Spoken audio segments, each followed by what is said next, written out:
What's up, guys?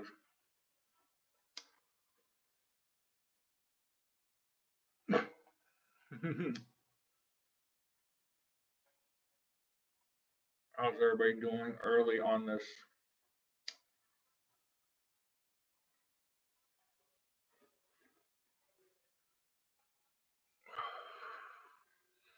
beautiful Monday morning?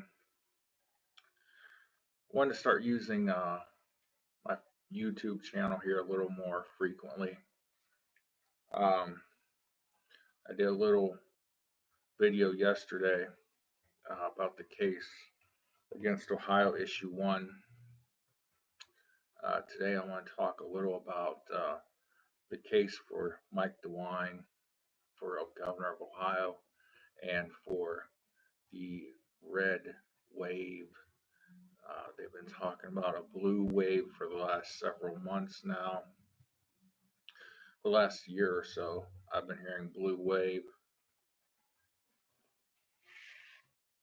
And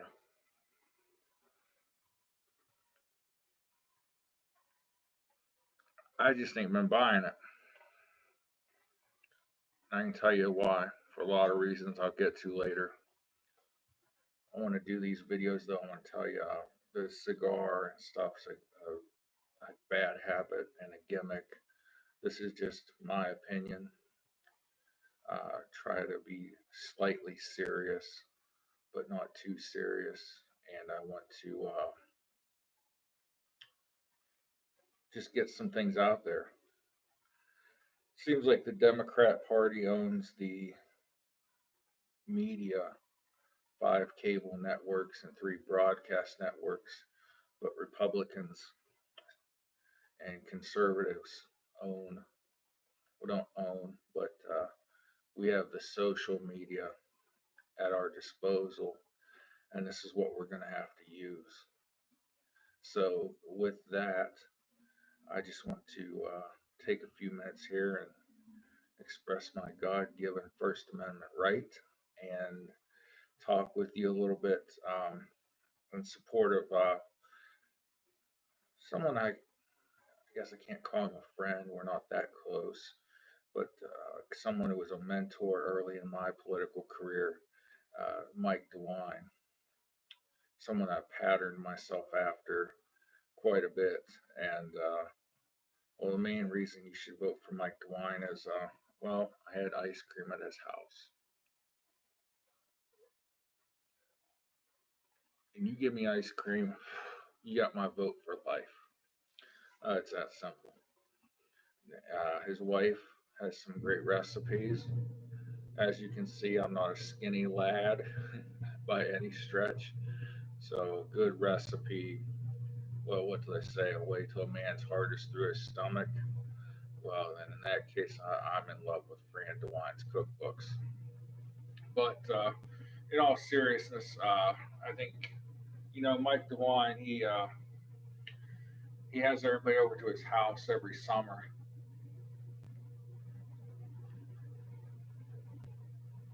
for these old-fashioned ice cream socials, and it was interesting to me at the time he was at the height of his political career, and to see this powerful senator running around judging a pie eating contest with a big old 35 millimeter camera slung around his neck, taking pictures like he's everybody's grandpa at the family reunion. Was It was impressive. It showed what a humble, down to earth guy he was. Um, the man started his career as a county prosecutor, prosecuting DUI cases to the fullest extent. For those of you that don't know, God bless him, he had a daughter killed in a DUI accident by a drunk driver. And so he made his career early on of that. Um, he went to the state legislature, fought for tougher laws on DUIs and things of that nature. He was part of the Republican class of 1990. For those of you that don't know, there were about 75 and a half Republicans that wanted to be governor after the bang up job Dick Celeste did in the 80s. For 4 years, the top One was uh, George Voinovich.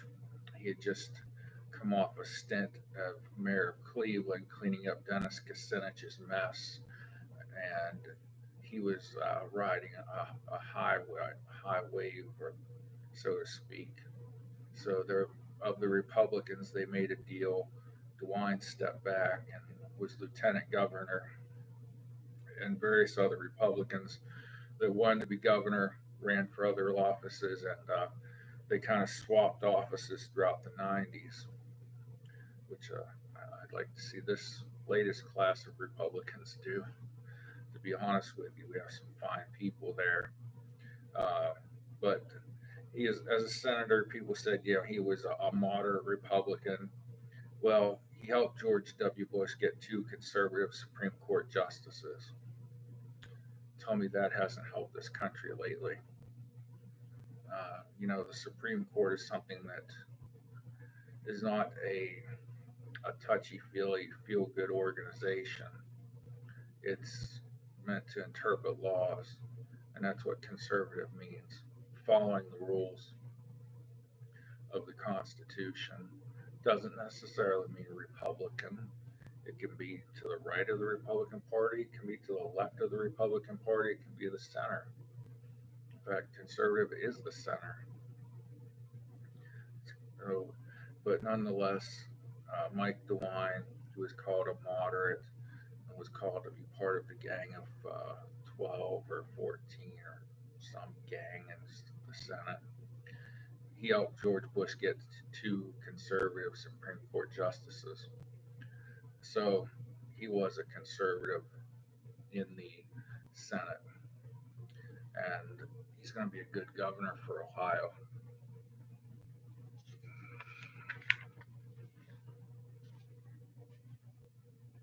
Mike's a career public servant. You'll see me looking down. I have notes so that I don't forget what I want to say. So forgive me, but he is a career public servant. I followed the pattern that he set early in my own career, as I said before. Tried to emulate Mike DeWine. I've met him many, many times, talked with him quite a bit, campaigned door to door with him.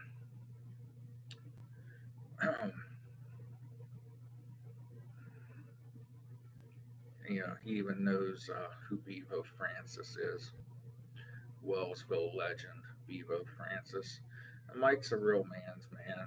He's a good statesman, and he cares about people. You don't go this far and go through what we go through in public service if you don't care about people.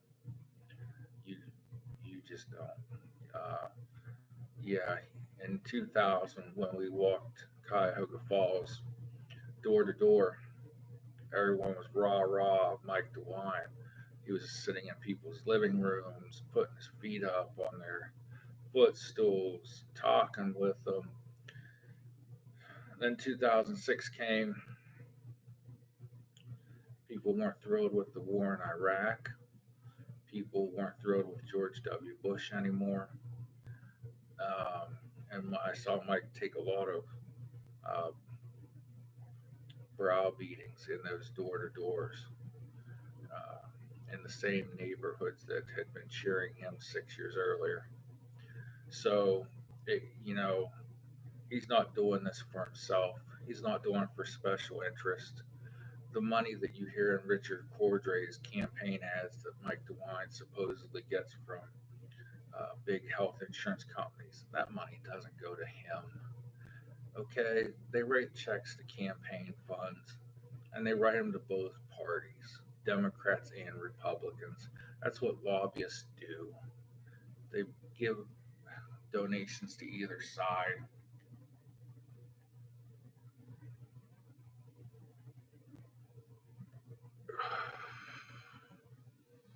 My mother's gonna kill me when she sees this video. But that's how it works. Maybe Richard Cordray hasn't taken money from the exact same lobbyist as Mike DeWine, but he's taking money from lobbyists for the other side of the issue. And they were probably health insurance companies. They were probably pharmaceutical companies. um, as addressed in my other video on Ohio Issue 1. Richard Cordray is heavily supporting this issue, and it's wrong. Mike DeWine sued the big pharma companies, pharmaceutical. I say big pharma because it's a little derogatory term, but he sued those companies because they told everyone, oh, opioids, no, they're not addictive. No, these won't hurt you. And now it's come back that they were liars. Opioids are extremely addictive. D. Anyone that's ever been hooked on heroin, I mean, why would you make well, there's always reasons why you would make a painkiller that's a derivative of the same natural ingredients of heroin. Uh, I mean, it's a sedative. It numbs your pain. And then people go through opioid, they go through pills, they go to heroin. And Mike's fought this fight, started fighting it way back before some of us were alive. Um, but, Mike DeWine, I think, is a class act. I think we need to keep in mind the last Democrat governor, Ted Strickland, cost us 250,000 jobs in Ohio. Our last Republican governor, or current Republican governor, John Kasich, brought 400,000 jobs back. The last Democrat governor chased companies and jobs out of Ohio. John Kasich brought companies back, and a Republican governor will continue to do that. Yeah, there's going to be things that we disagree with him on as conservatives, as Republicans, but just because somebody's only your friend 80% of the time doesn't make them your 20% enemy. So I think we need to get out there. We need to vote for this man on Tuesday, tomorrow, less than 24 hours till the polls open. So just want you guys to think about that. Do you want to go backwards to jobs fleeing the state? And they weren't fleeing to other countries, they were fleeing to other states with lesser taxes, lesser regulations. So I want to move on to this red wave. That's what I'm calling it now because the blue wave's crashed. It's done. It's not going to happen. Alyssa Milano, I've seen every one of your movies. I watched almost every episode of Charmed. We go back to Who's the Boss, and you're just wrong. That was ad-libbed. That wasn't in the notes. So, but the Democrats are already starting to make excuses. They're already talking Russian collusion and things of that nature. They're holding their rallies. I saw Jimmy Kimmel and several others, Alyssa, Amy Schumer, out there campaigning hard with Democrat candidates. And that's fine. That's their right. And if I had that platform, I would be using it also for what I felt was right. I feel that they're wrong, but it's America. They have the right to do that. But this is what I want to ask you. And I want you to ask yourself tomorrow on Election Day. What's wrong with America right now?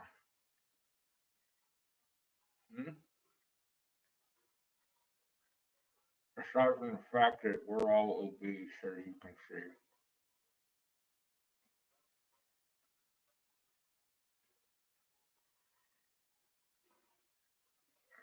Because I know somebody's going to put that in the comments. By the way, you guys like my picture of Sergeant Slaughter? I like when people walk through my front door, they see something patriotic. So I got my American flag hanging up, and I got a picture of a good old Sarge there with Cobra Commander and Hulk Hogan in a headlock. So you get a little something patriotic, get something a little funny. I think it's funny. But what's wrong with America right now, people? Can you explain it to me? Can you post it in the comments? Because I'd like to know. Be frank with you, wasn't a whole lot wrong when Mr. Obama was president. Yeah, he did things I disagreed with. The economy wasn't as good as it is now. The stock market wasn't as high. My life never changed. Just being honest with you. I work every day. Well, some days. Some days I play hooky. But we go to work every day. Those of us that want jobs can find them. Sometimes you have to lower yourself to take a minimum wage job. Sometimes you have to take two or three. It's hard. Life's hard. They want to promise you a free ride in a fancy car. Oh, well, middle class, wait till you get the bill in the mail on April 15th, tax day. You're going to see that that car ain't free. That ride's not free. And then if you're at the very bottom of the social scale and you take money that belongs to other people and get your free cell phone, your free internet, your free health care, eventually those other people run out of money. Then what do? So right now, America is probably the best I've seen it in my 42 years. Obviously, I don't remember a lot about the first 10, 15, even 20 politically and economically. I know there were ups and downs, and I live in an area where people lost their jobs uh, at the end of the 70s and the beginning of the 80s. But right now, the economy is better than it's ever been. And no, Shamar, it's not Obama's economy.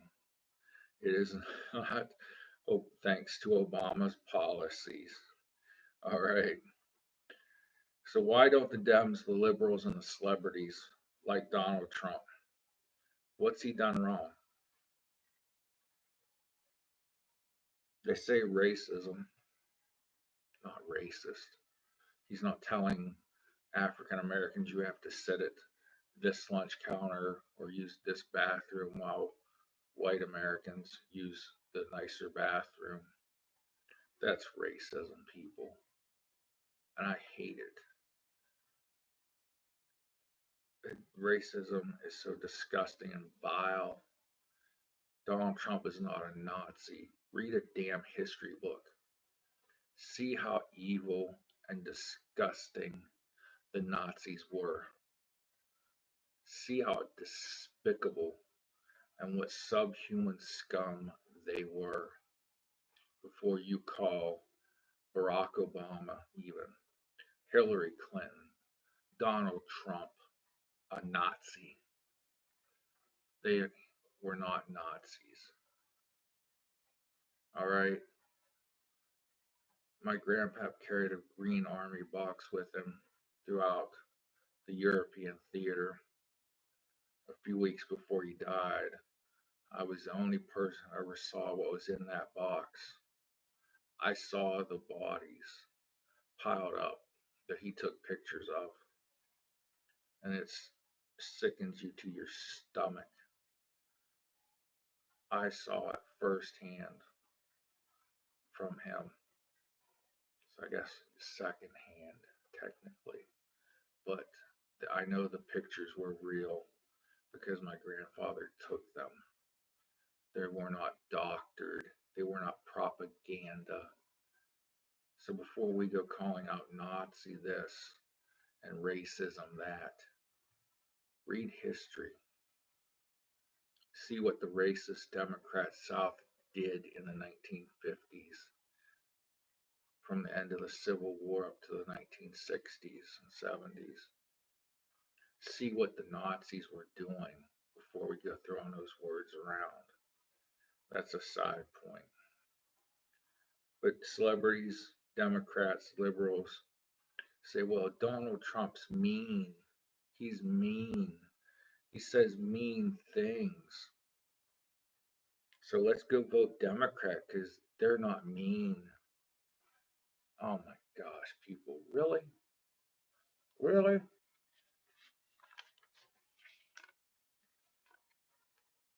Uh-oh. The cigar go out? We can't have that. Hold on.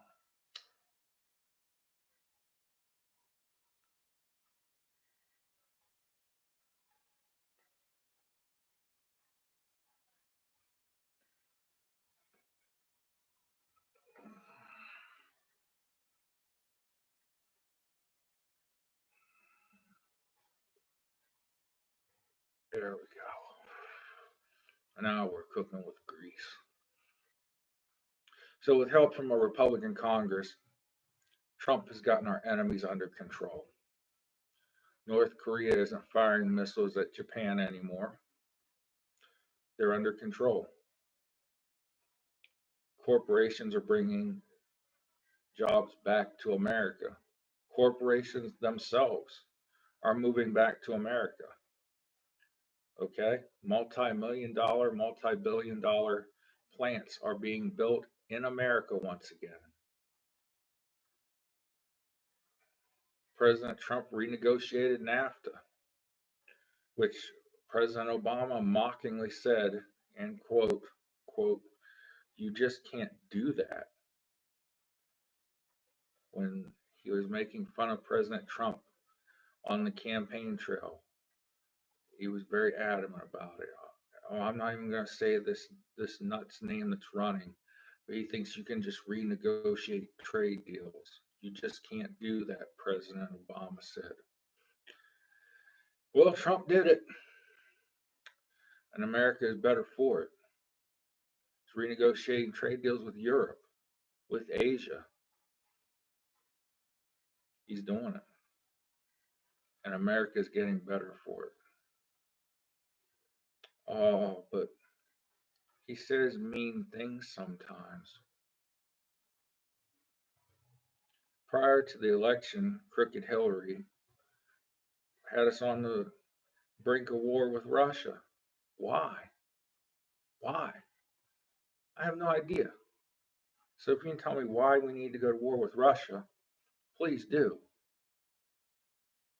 I mean, they were fighting our enemies for us, as far as ISIS and these other organizations go. Why did we need to go to war with them? Why were we gearing up for war? I have no idea. But Donald Trump brought Vladimir Putin to the negotiation table. And yeah, people say, well, Donald Trump looked cowardly in that press conference, and he didn't take anyone into the negotiating room with him because he wanted to make sacred deals with Putin. No, he didn't. He brought in advisors and other people later on after he had a brief meeting with Vladimir Putin in secret, and they sorted things out mano a mano. And he didn't need to be Donald Trump from The Apprentice in that press conference with Vladimir Putin. I think Trump did really good in that press conference. Everyone said he looked cowardly. No, he didn't look like the cocky, arrogant guy that you guys all say you hate. Nonetheless, did anyone really lose their health care because Donald Trump became president? Obamacare left 20 million people uninsured. Uninsured. And the website crashed. So what good did Obamacare do us?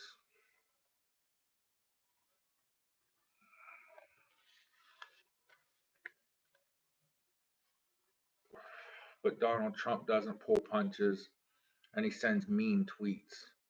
Heck, his Twitter feed looks like a Jimmy Kimmel skit of celebrity mean tweets.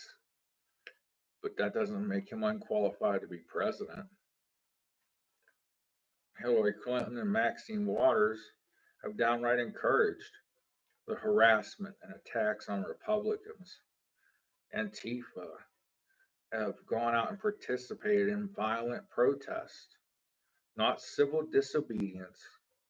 No, screaming and carrying on at a senator and his wife that are trying to eat dinner is not civil disobedience. It is not civilized, hence the word civil at the beginning of civil disobedience. But the Democrats and Antifa resemble these overgrown adolescents throwing a temper tantrum right now. If they don't get their way, they're going to throw themselves on the ground and kick and scream. I mean, it's right out there. They just randomly stop and start screaming at the sky. They go to Republican rallies and try to disrupt things. Ask the Kent State gun girl, Caitlin Bennett. Ask anyone who went to a early on Donald Trump rally. Those rioters were not there acting on Trump's behalf. They were there acting on Hillary's behalf. They were acting on the behalf of the left. But Donald Trump says mean things that incites violence. Come on, really? First of all, the son of a bitch that shot up the synagogue in Pittsburgh. And I love my Jewish brothers and sisters. I'm a Christian. Jesus Christ, my Savior, was a Jew. Okay. Donald Trump has not at one time ever told people to go out and start shooting their enemies. He has never ever encouraged people to go out and commit violence flat out. Now, I'm not talking your interpretation. I'm not talking about some tweet that made you want to go grab your teddy bear and your crayons and go color. I'm talking about actual, hey, go commit violence against someone else.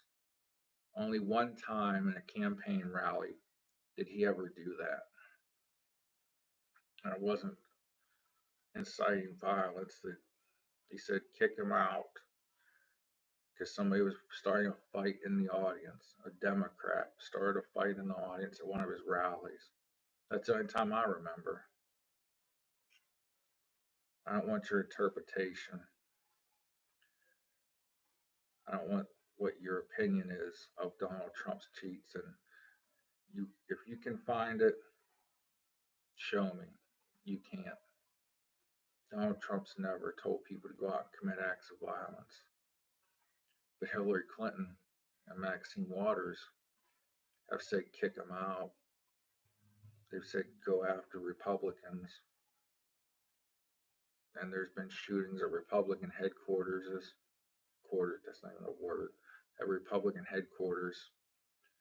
We did have a good old boy, a farmer, God bless him, dump a load of manure in front of the Democrat headquarters in Warren, Ohio, which was hilarious. Leave it to a farmer to teach him a lesson. That is civil disobedience. No one got hurt, but he told them they're full of shit. Good job, farmers. But let's keep the jobs flowing, people. Let's keep making America great again. Let's keep, our enemies on a short leash. Y'all need to get out there and vote tomorrow.